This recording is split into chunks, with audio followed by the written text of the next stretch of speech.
Hello and welcome to our WIFR FastCast. Turning to our top story here this afternoon. After a month and a half on the run, a suspect connected to a November shooting is found. 39-year-old Hector Aguayo faces several charges, including 4 counts of attempted first-degree murder following his arrest on Monday. Just after noon, November 6th, Rockford police responded to the 800 block of Ferguson Street for a shooting. That's where they found a 42-year-old woman and a 27-year-old man with gunshot wounds. Aguayo is scheduled to appear in court February 12th. A Walmart in Woodstock is evacuated Wednesday, landing a 21-year-old woman behind bars. Adeline Monet faces arson and criminal damage to property charges. Before 7:30 p.m., Woodstock police officers were called to a Walmart in the 1000 block of Lake Avenue. During evacuation, police spoke with a witness who allegedly saw Monet, who was later taken to the McHenry County Jail. She's scheduled to be back in court Friday. 29-year-old man is behind bars in McHenry County after police say he attempted to kill someone at a gas station. Austin Silverman of Woodstock faces an attempted murder charge and more. Just after 10 in the morning Wednesday, Woodstock police officers went to the Shell gas station at 110 North Eastwood Drive, where the clerk had allegedly been hit multiple times by someone. Silverman was then found and arrested without incident, and he's set to appear in court Friday. The names of the 2 people killed in Magnolia last month are identified.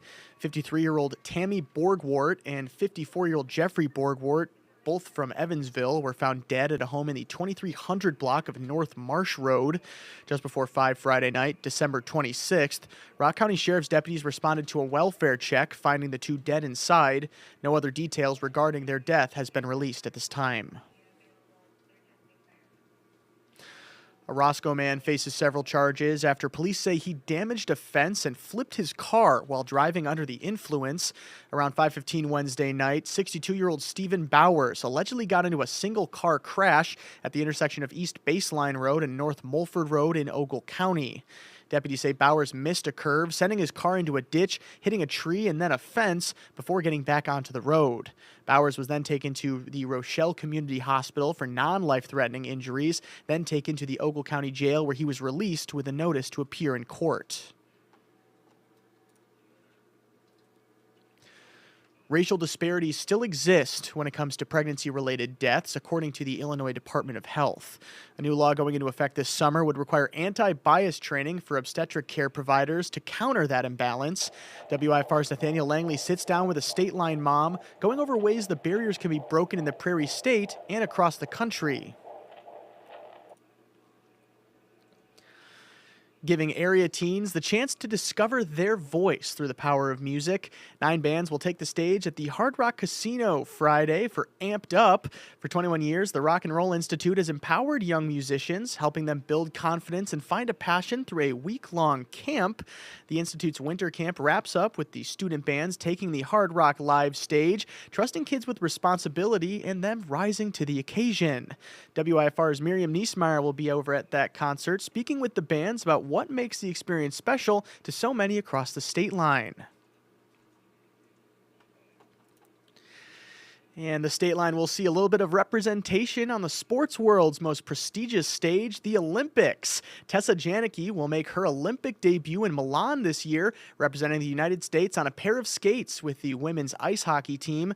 The Orangeville native is the first Penn State Nittany Lion to be named to the team, and the accomplishment comes after a historic year for the player, who scored the game-winning point for Team USA to put away Canada in the 2025 Women's World Championship final. Her first outing with the Olympic team is set for February 5th.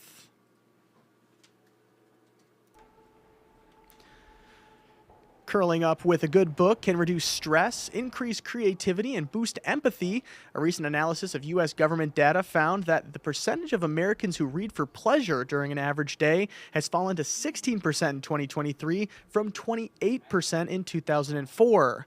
WIFR's Bria Walters learns Rockford bookstores encourage people to create reading habits in 2026 by setting a routine and knowing that it's okay to put down one book and to start another.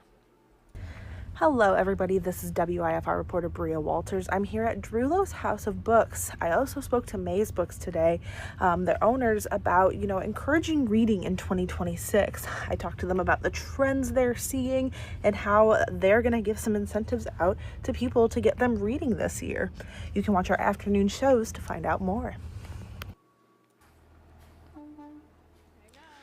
And just a reminder, this week, those who normally have garbage pickup on Thursday, of course, will have it collected on Friday instead. And those whose regular pickup is Monday through Wednesday, of course, will not be affected. The city will begin collecting Christmas trees as well, January 5th through the 15th. And you can also recycle your Christmas tree with Keep Northern Illinois Beautiful. That's starting January 1st. Of course, don't forget any ornaments, lights, and other decorations must be removed before you take it to the recycling plant. And trees taller than 4 feet need to be cut into segments before the city can collect them. And we're certainly still on a little bit of a winter weather roller coaster as we head further into our 2026. Let's take a look at how things are going to shape up here over the next couple of hours, though, with our hour-by-hour timecast. So, taking a look out there, you can see that we're sitting at about 21 degrees here, and we're really only going to get about 1 degree warmer here for our high. You can see during the 4 o'clock hour, 22 degrees there. So, certainly a little bit chillier from what we've been feeling here the last couple of days, but certainly by some January standards, I'm certain that there's been way colder Januaries here in the past. You can even see the Rock River is freezing over a little bit there. Taking a look, though, as we head into the hours where the sun goes down there, right around 5, 6-ish there, we're going to be dropping down by about a degree there once per hour there. Looks like we're going to sit at about 19 degrees for a majority of the night, go down to 18 degrees there during the 9 and 10 o'clock hours before jumping back up to 19 degrees as we continue on into the overnight hours. And even though that might seem pretty cold out there right now, it's definitely not going to be the coldest that we're going to see here this winter. And the best way that we can update you on any of those dangerous temperatures is by downloading our WIFR First Alert weather app. I'm going to leave this QR code up here for just a quick second for you, but no matter what it is, our meteorologists are working hard in the First Alert Weather Center, and they want to make sure that they can get that information out to you accurately wherever you are. We want to make sure that we're keeping you safe. We also want you to download our WIFR News app. These are two separate apps. I know some folks are a little confused about that, but I'm going to leave this QR code up here as well, but you're going to have to head to your app store. If you have a Samsung phone, it's the Google Play Store. If you have an iPhone, it's going to be the Apple App Store. What you're going to do is download both of these apps, and then you're going to want to hit allow notifications. Those little alerts that are going to pop up there right on your screen, or they're going to pop down from the top of your phone. All you got to do when you see one of those is just click that, and it will take you to the latest updated article on either WIFR News or on our WIFR First Alert Weather app. Thank you so much again for watching, and those stories that I mentioned here will be coming up in our shows at 4, 5, 6, and 10. And just like I mentioned, to get the latest news both in the state line and across the country, you can head to WIFR.com, or you can download those smartphone apps like I mentioned to you. And we also want you to download the big streaming app there. It's the WIFR News app. Those will be available on Amazon TV, Roku TV, and Apple TV as well. Thank you so much again for watching, and we'll see you coming up here very shortly for WIFR News First to 4 with Sydney Stoffragan.